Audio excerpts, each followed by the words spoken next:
what's up sa inyo mga guys? Ako nga pala si Venyo at nagbabalik ulit ako dito sa ating pagbablog! Because, mahilig ako kumolekta ng laruan at ipapakilala ko nga pala sa iyo, sa inyo, sila, Godzilla.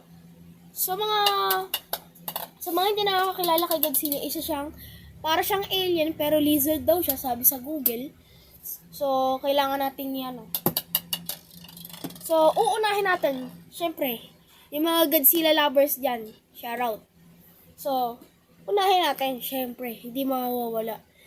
Godzilla 1954. Si Godzilla 1954. 800 pesos ko to nabili. So, ito yung napakagandang quality. Okay, quality check. Nabubuksan bunga nga. Usually, ang aking mga Godzilla talaga is rubber. Yung paa lang, kamay, buntot lang ang aking nagagalaw. Ito kasi, magandang klase kasi ito. Kaya 800 to kasi. Sino ba? Pwede pa nga siya mag-Michael Jackson eh. So, ito nga pala si Godzilla 1954. So, napakaganda nga niya. Solid plastic to, solid plastic. Sobrang tigas nito, sobra. As in, talaga. Huwag kayong dirty-minded. Okay, ito na. Next. Hatabi lang muna natin siya. Wait lang. Medyo sinisipan ako. Unahin natin to. So, hindi ko siya alam kung nakalaban na ba siya ni Godzilla. Pero sabi daw nung binilhan ko nito, nakalaban na daw siya. Godzilla rin daw to, kaso,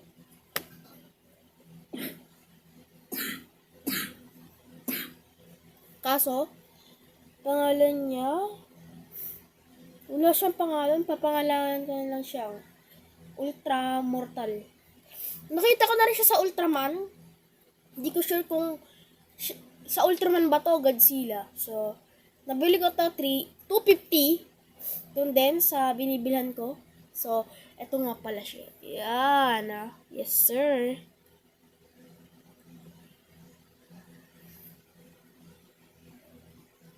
At tatabi lang din natin siya. Kaya lang, guys.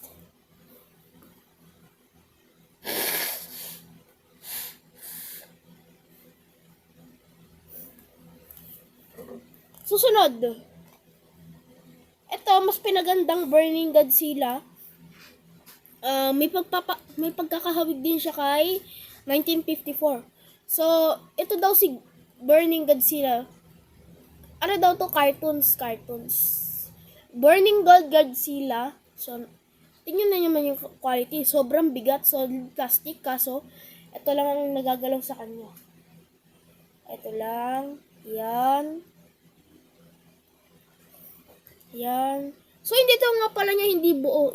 Para lang siyang Tapos, pero, ang ganda rin ang kulay niya kasi, guys, ngayon lang ako nakakita na Godzilla na nagkakaroon pala ng gold. So, sobrang yaman pala nito.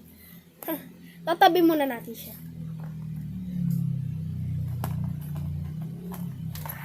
Saan siya na magkan?